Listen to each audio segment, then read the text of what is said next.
واحد عمل عنده أعراض دوالي في الخصية وعمل أشعات موجات صوتية دوبلر ولقى عنده دوالي.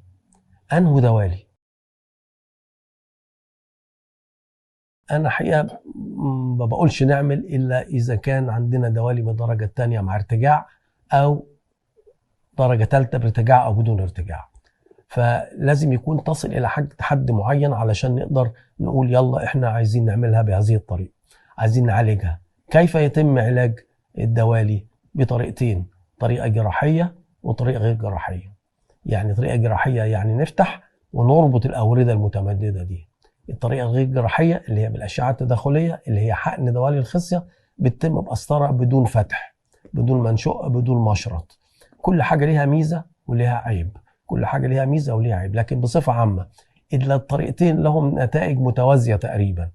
وميزة البدون جراحة إنها بتتعمل في وقت قصير جدا، في ظرف نص ساعة أو ساعة إلا ربع، وبعد ساعة ترجع تمارس عملك بطريقة عادية جدا جدا. الجراحة حسب نوعها، في جراحة من البطن، وفي جراحة من المنطقة الإرابية، وفي جراحة بالميكروسكوب.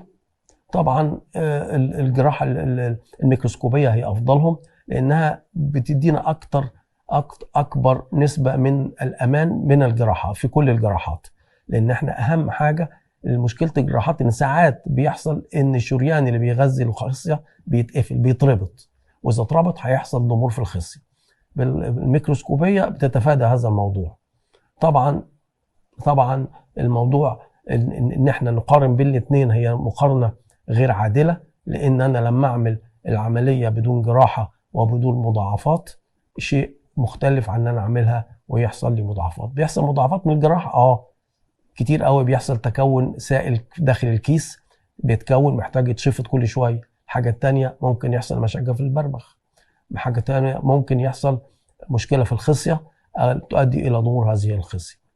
طبعا هذه المضاعفات ما هيش يعني كثيرة الحدوث، ولكن وارد حدوث، ولذلك إذا تساوت الأمور نفضل أن حضرتك تعمل بدون جراحة.